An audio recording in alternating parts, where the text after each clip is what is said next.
That's crazy as hell, bro. What the hell y'all just had me watching, bro?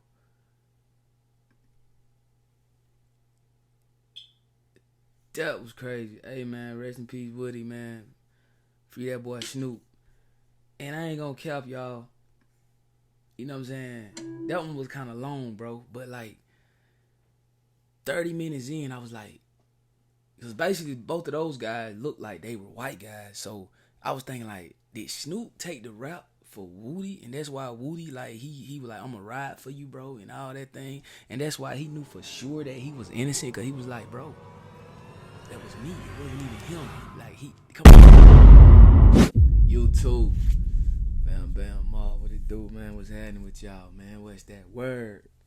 What's that word, Ma? Hey, good morning, man. You know what I mean? Good morning. It's like 7:10 in the morning. It's Thursday.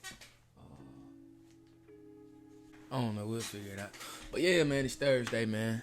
You know what I'm saying? I didn't realize yesterday that it was the start of April. You feel me? And I just want to say, bro, y'all see how fast like the time moving game.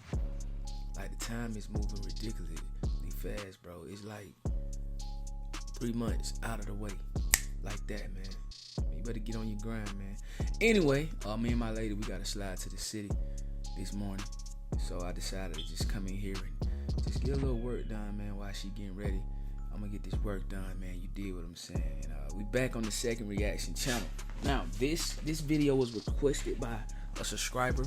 I never heard of this guy, which on this channel, I don't be knowing about half the people that I actually react to, so that's nothing new. But a lot of subscribers were really intrigued about this guy's story, so I was like, all right, let me get it for what they want, man. So we just gonna tap into it. Y'all make sure y'all like hype. Make sure y'all subscribe if you're not subscribed. To all the returning viewers, man, y'all know, to the second channel, Mob, man, I rock out with y'all for sure. I kind of like this channel better than any other channel, to be real with y'all. But yeah, let's get it. If you were to listen to the lyrics of a rapper named Woodie from Northern California, you might notice frequent references to the year 1994. We kept the pistol chamber smoking. We trying to tell you motherfuckers back in 94. We keep our pistol cocked up in the yacht ready for war. What exactly happened in 1994? Almost 30 years later, a shroud of mystery surrounds this year. So we decided to look into it. We hope that this video will finally provide some answers. Here's everything we uncovered. So we might as well start at the present. And that's easy, because for Gabriel Snoop Roberson, the present has more or less stayed the same for the last 28 years. Since March 19th, 1995, when he was just 17 years old, Gabe Roberson has spent every single day of his life inside the cell of a California jail or prison. Damn. Gabe, since he was old, just 17 years old, Gabe Roberson has spent every single day of his life inside the cell. Since he was 17? I know he done laid with a man. Sorry, gang. You know what I'm saying? Sorry, I don't mean to just come out with it, gang. Shout out to this man. You know what I'm saying? I don't know this man. You know what I'm saying? But come on, if you done been locked up since you were that young, bro, like your mindset is not even equipped enough to like not want sexual desires, bro. You feel me? Like you got grown ass, old ass men who can't control their sexual urges, bro. So just imagine a kid. And that's why I respect Fleece Johnson, you know what I'm saying, the booty goon, you know what I'm saying?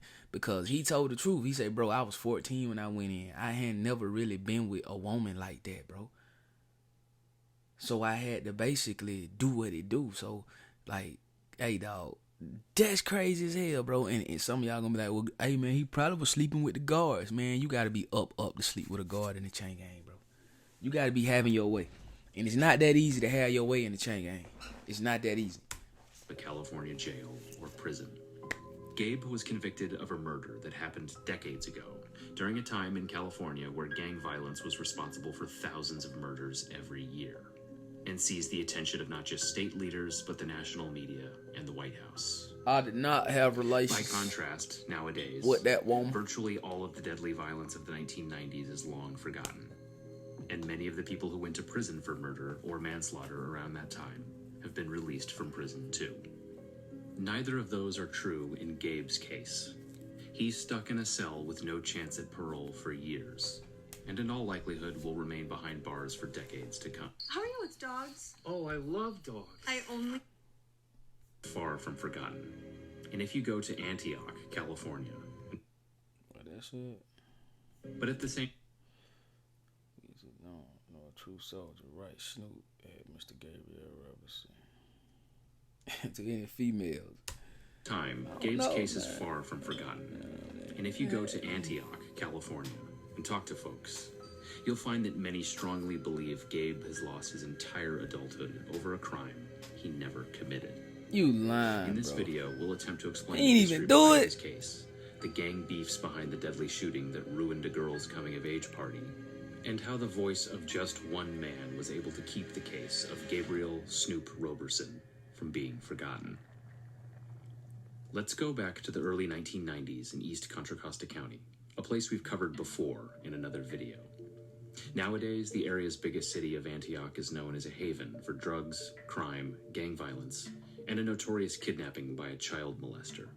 But back in the 1990s, Antioch sat at the crossroads between being a farm town and a quiet bedroom community, and was little more than a blip on the radar to folks who lived outside of the immediate area. Its neighboring city of Pittsburgh, however, had a different reputation back then. Pittsburgh was a high-crime area, and a place known for shootings, robberies, gang brawls, prostitution, open-air drug dealing, and practically every other crime you can think of. And while Bloods and Crips violence grabbed the nation's attention in the Los Angeles area, in Northern California there's a different kind of color war going on.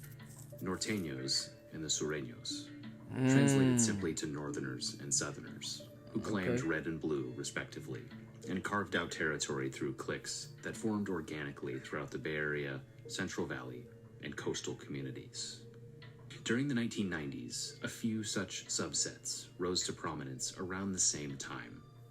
They were largely made up of kids who were just a few years past puberty, yet their lifestyles and the crimes they committed were well beyond what you'd expect from a group of kids.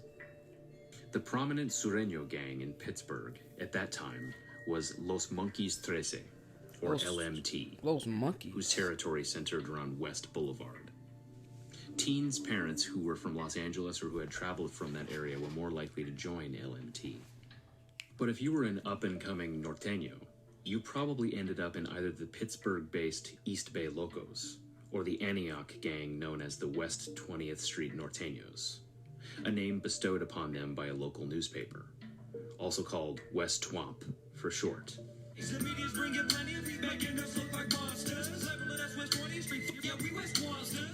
Members of these two groups were known to intermingle, and the violence between both Norteño cliques and the LMT became almost routine.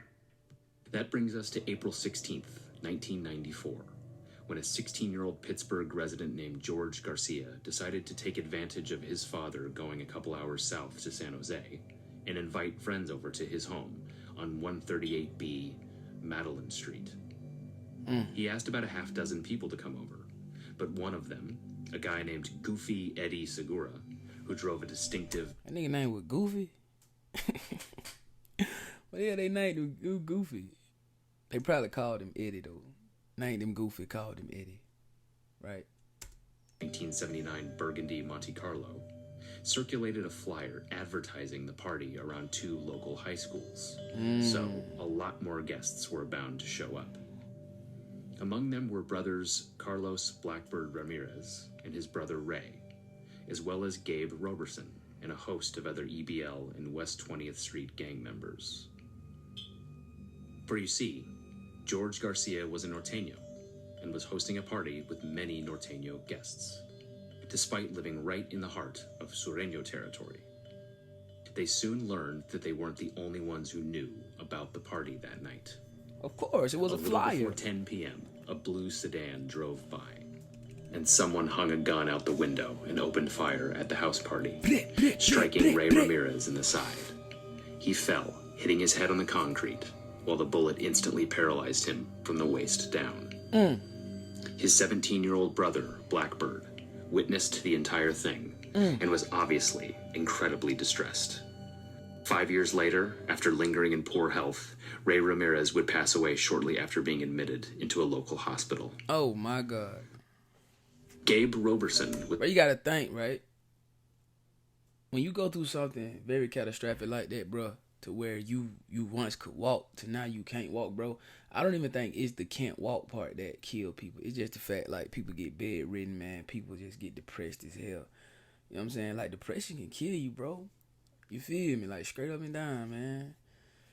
Damn. It's that gang life, though.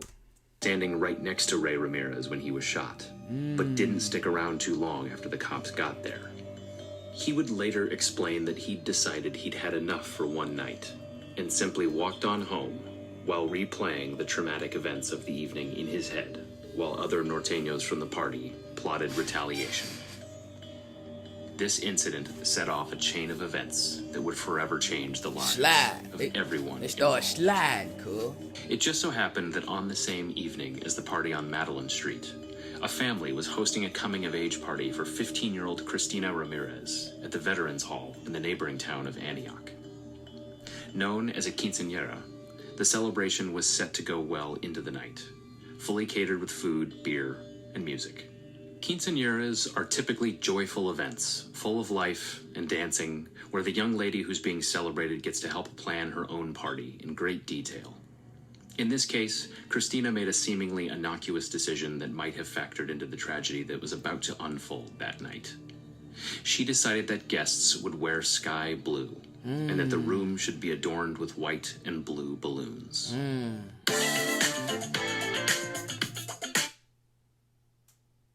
Hired a band, but gave the musicians specific instructions. They were absolutely not allowed to invite anyone else to the party, despite that being a somewhat common practice for hired bands.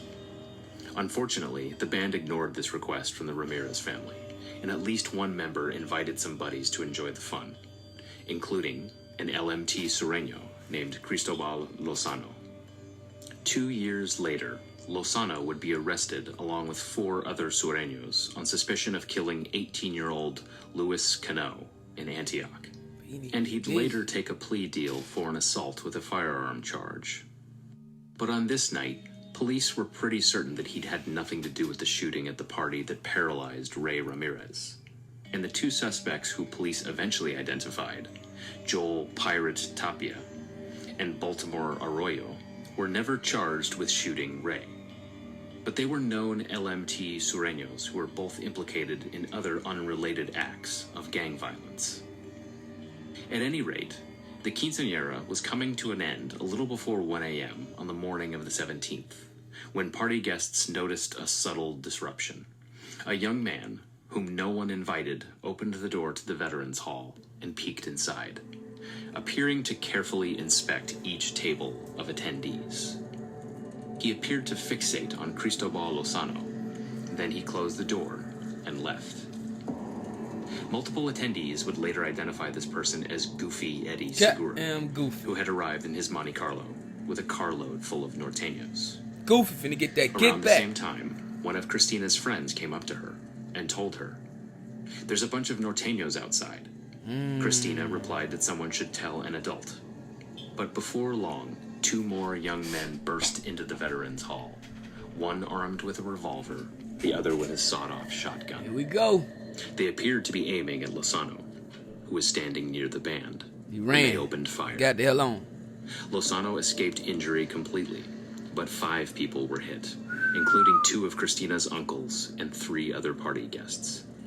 Alfredo Gutierrez, an uninvited guest whose brother was in the band, was one of the men to be hit by a bullet. He would later recount, quote, "I just couldn't breathe when I got hit. It felt like someone hit me with a bat on my ribs." A couple feet away from Alfredo, 26-year-old Jorge Franco fell to the ground and keeled over, quickly bleeding to death from a gunshot Oh wound that my struck him God. directly in the heart. In the span of a few moments, this coming-of-age party had been turned into a gangland bloodbath. Massacre. And almost none of the party guests saw the shooters as anything more than a couple of shadowy figures who left as quickly as they'd arrived. Despite the plethora of witnesses, the possible connection between the earlier shooting in Pittsburgh and the fact that Goofy Eddie had been positively identified just moments before the actual shooting, no arrests were made in the case for years. And youth violence in East Contra Costa County continued. 2 months after Franco was killed, an underage East Bay Locos member named Gabriel Roberson was arrested for stabbing a 17-year-old Hayward boy at the Sun Valley Mall in Concord, California, after they both yelled out their names of their respective rival gangs. Olage was sentenced to a stint in the notorious California Youth Authority and released shortly before his 21st birthday. But just 2 months after his release, Olage was shot in the neck and killed in Pittsburgh. Damn. The suspected shooter, 18-year-old Alfonso Calderon, was identified as a fellow Norteño who Olage allegedly He took a simple swipe. mistook for a rival and confronted with a knife. The shooting was ruled self-defense. In August 1994, George Garcia would become implicated in a homicide in Antioch, alongside another teen named Victor Ayala. According to police, media reports, and Garcia's own statement, Ayala fatally shot 18-year-old Philip Adrian Nolan, while Garcia fired off a sawed-off shotgun. Ayala was charged with murder, while Garcia was hit with attempted murder charges. But their cases were handled in juvenile court, where penalties are much lower and the proceedings stay out of the public's eye.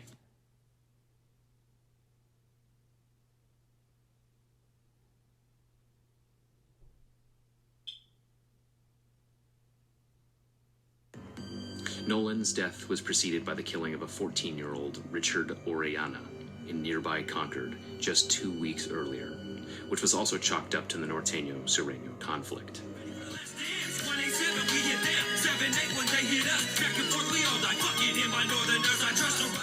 The following month, at a bonfire market in downtown Antioch, 3 people were shot by a young man who first fired at a person he was arguing with, but then appeared to just shoot randomly into nearby crowds. Luckily, no one was killed. One Bro, they getting evening busy, in bro. January 1995, They getting at a Taco busy. Bell in Antioch, alongside Highway 4, someone in a yellow Malibu full of Norteños fired several shots into a BMW after one of the passengers yelled something at them. One person was struck in the hip and another cut by broken glass, but nobody was killed. This time, the suspect was identified as an Antioch native named Ryan Wood, whose red-tinted hair may have made him easy for eyewitnesses to identify. Wood was spotted by the police shortly after the shooting, but escaped following a car and foot chase. Wood's residence in nearby Clayton was raided by police, and they seized photographs. That nigga actually got away. Is that like a thing, like, where people actually get away from the police, bro? I'm just asking, gay, because my dog, right, he actually got away, gay. He actually got away for 12. And other evidence before ultimately arresting him on attempted murder charges.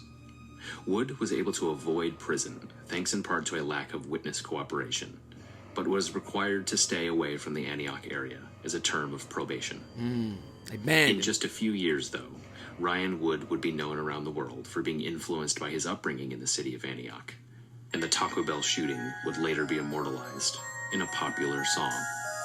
In November 1995, yet another teenager was killed in a shooting, this time just 1 block away from Antioch City Hall.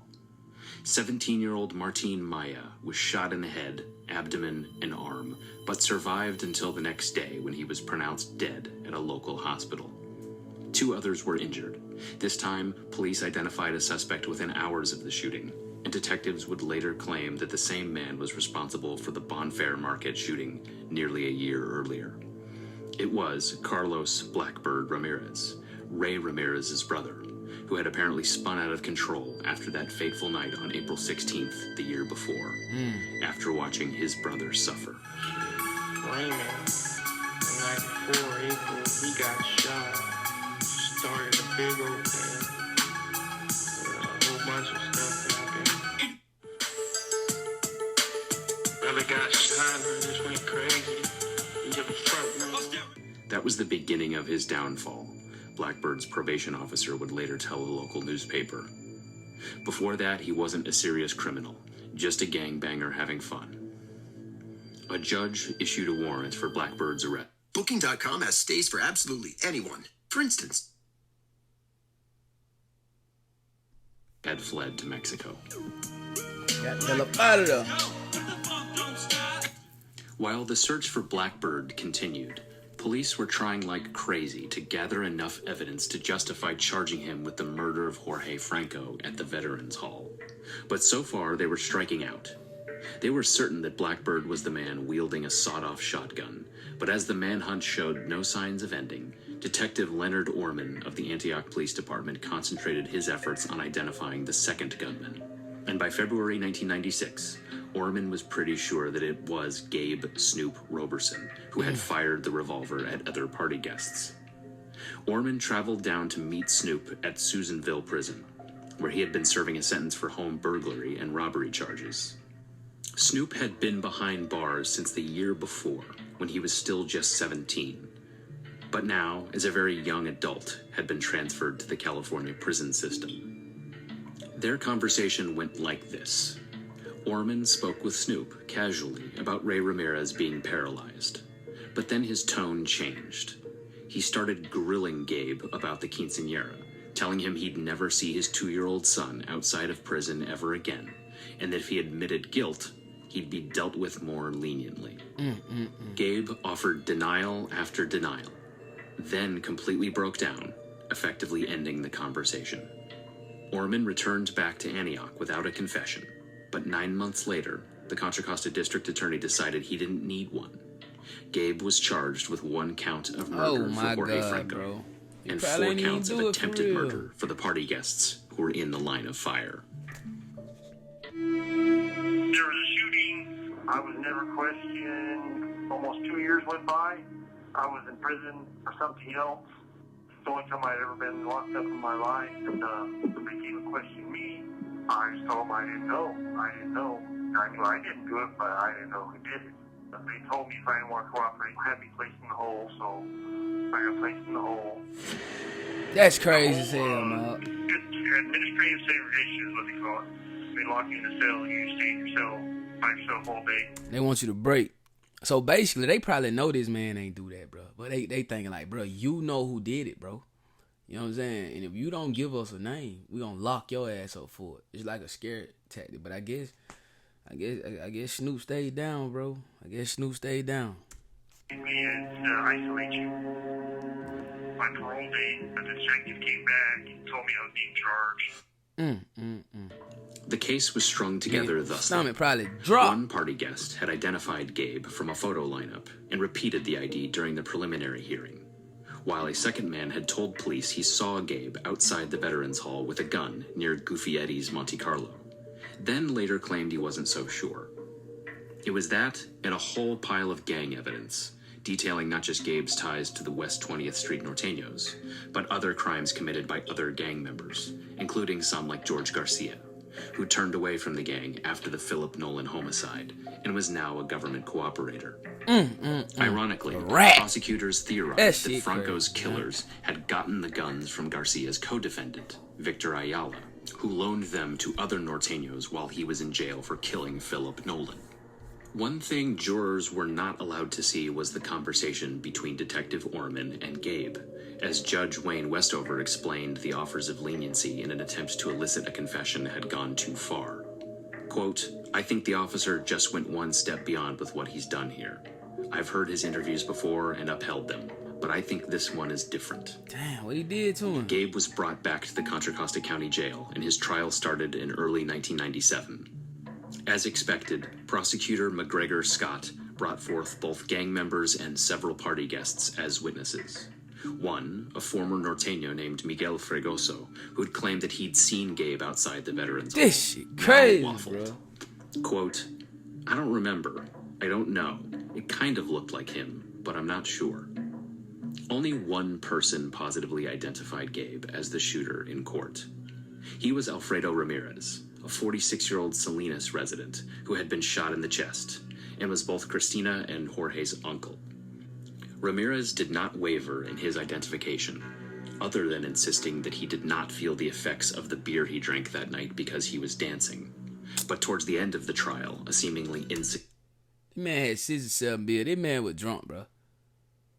I don't know, man.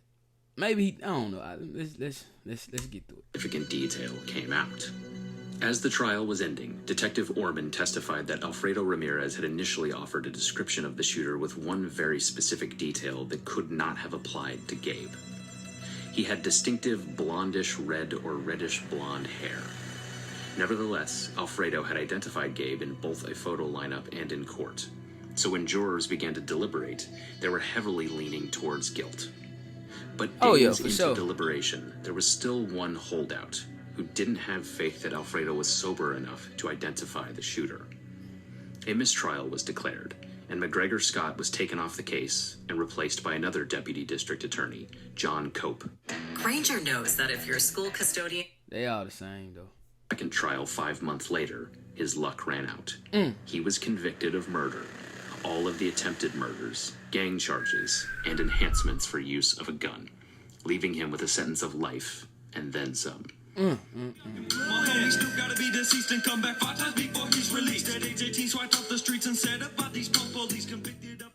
Quote, I'm glad he got it because that's what he deserves, Oscar Franco, Jorge's brother, told reporters. Gabe was returned to prison, and when the door slammed shut behind him, there was no reason to think that his case would ever get widely spoken of or paid attention to again. It had received minimal media coverage, with reporters in the area much more intrigued by the manhunt for Blackbird. But the following year, that changed drastically. In early 1998, Ryan Wood, the West 20th Street norteño who'd been involved in the Antioch Taco Bell shooting, kicked off his career as a rapper, and from then on was forever known by his stage name, Woodie. Woodie took interest in breakdancing and hip-hop at an early age, and started rapping in high school.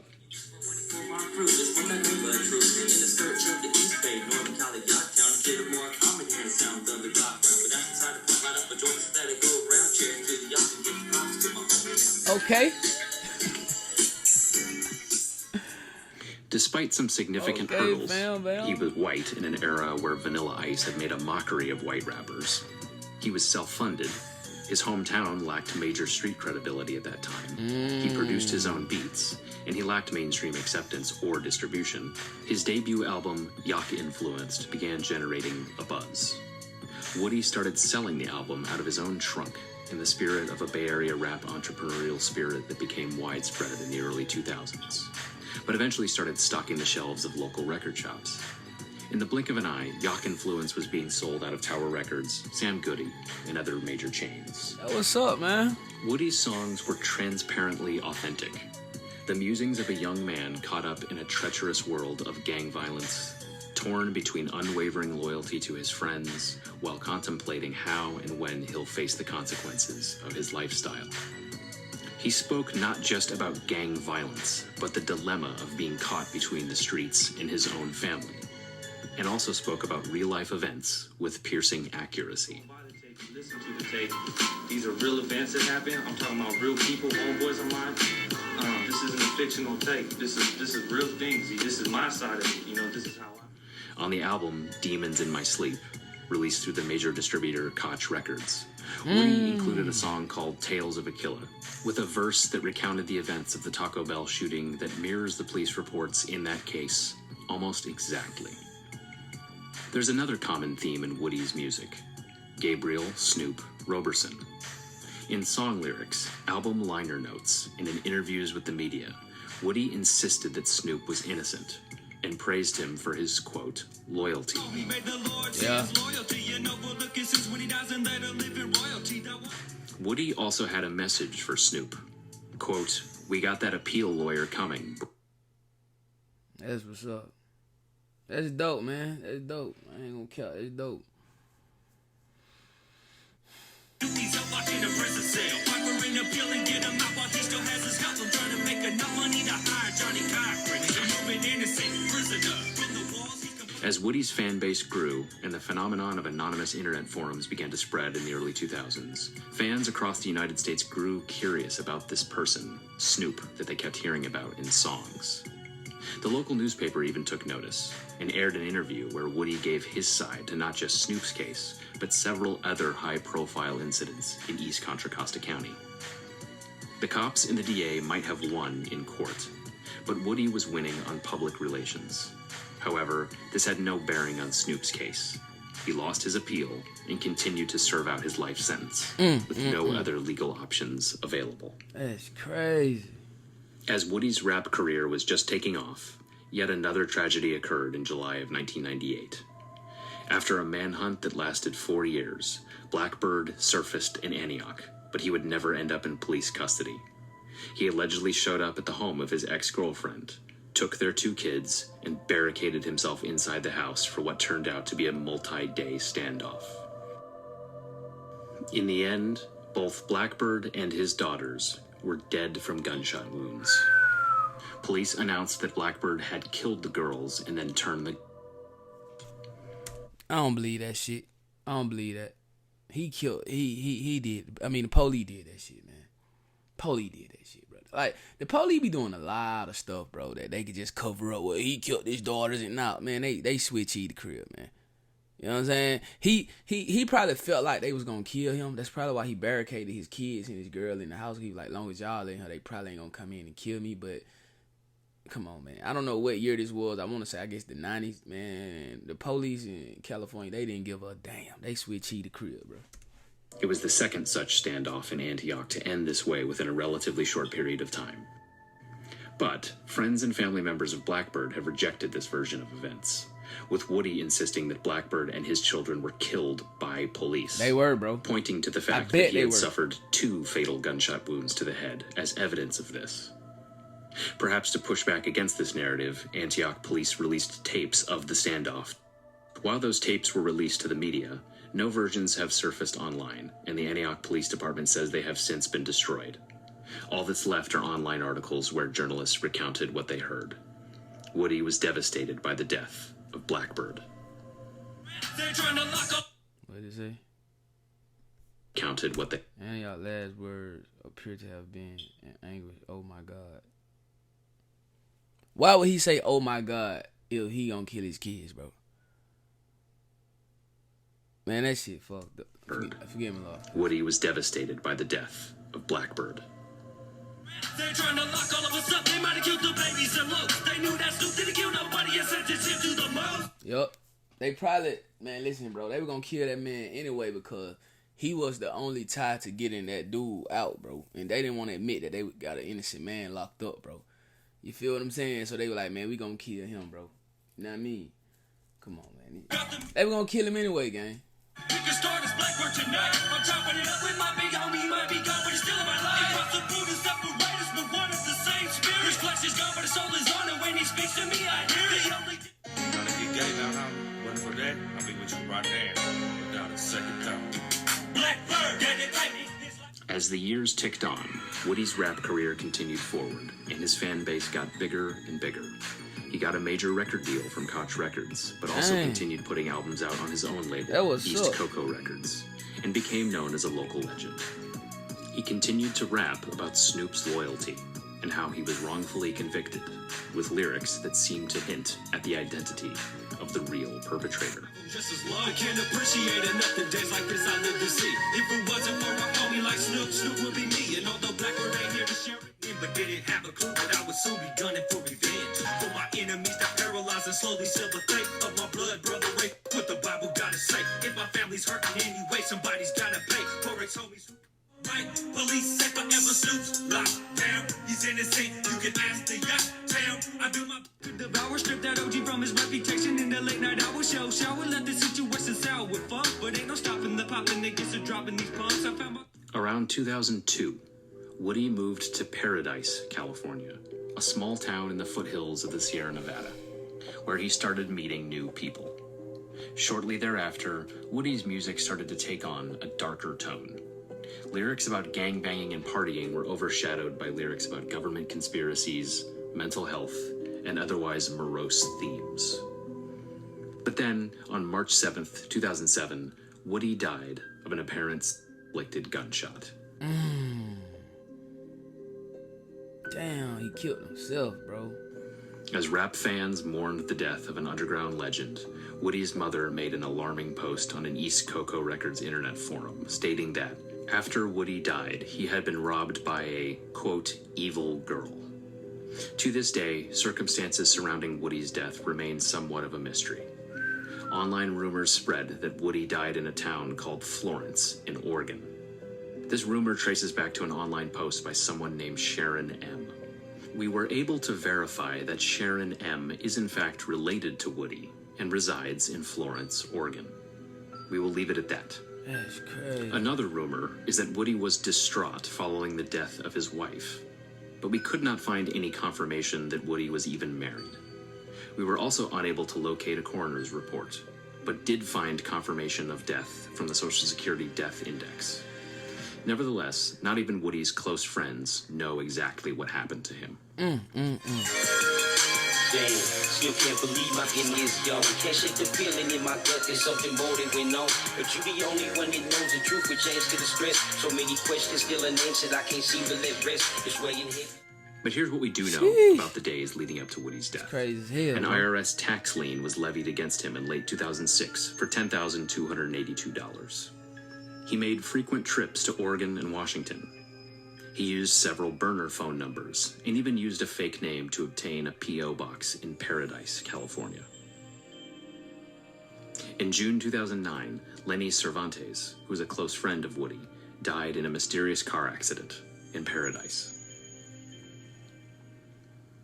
Nearly 30 years have passed since the fateful night of the Veterans Hall shooting, and a lot has changed. The men who prosecuted Snoop went on to become a leading U.S. attorney and a judge, respectively, while his lawyer was also appointed to the bench. Detective Orman remains in law enforcement after an esteemed career at the Antioch Police Department, and Woodie's music is as popular as it ever was, with many of his friends dedicating their own rap careers to keeping his legacy alive.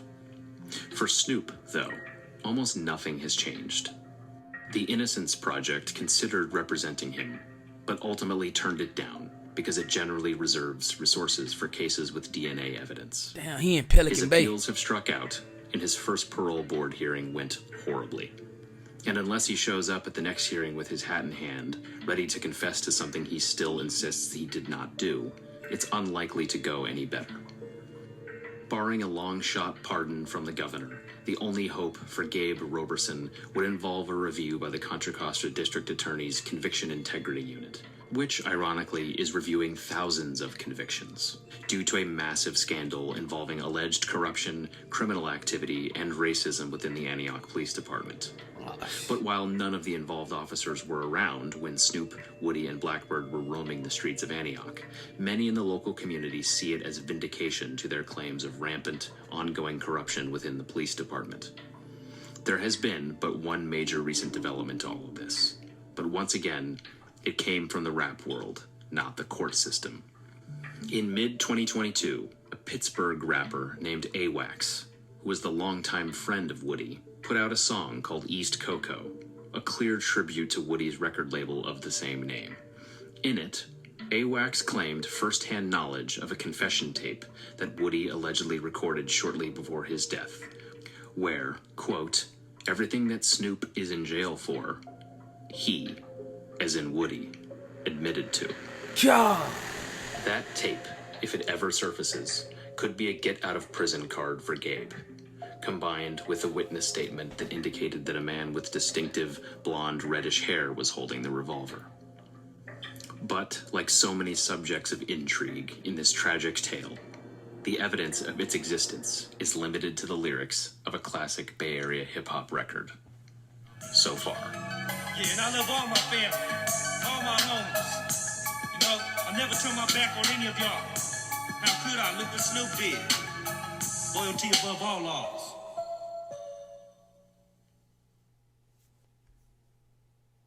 Introducing Woodplank's wide range of...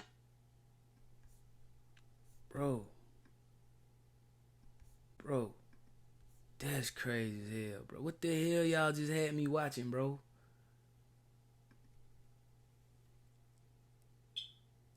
That was crazy. Hey, man, rest in peace, Woodie, man. Free that boy Snoop. And I ain't gonna cap y'all. You know what I'm saying? That one was kind of long, bro. But, like, 30 minutes in, I was like... Because basically, both of those guys looked like they were white guys. So, I was thinking, like, did Snoop take the rap for Woodie? And that's why Woodie, like, he was like, I'm gonna ride for you, bro, and all that thing. And that's why he knew for sure that he was innocent. Because he was like, bro, that was me. It wasn't even him. Like, come on. But the people in the party said he was a blonde-haired white guy. They were like the only two white guys that was hanging with. Man, that's crazy as hell, man. Then he went on to say government conspiracies and things of that nature. I don't know, Mark. That's crazy, man.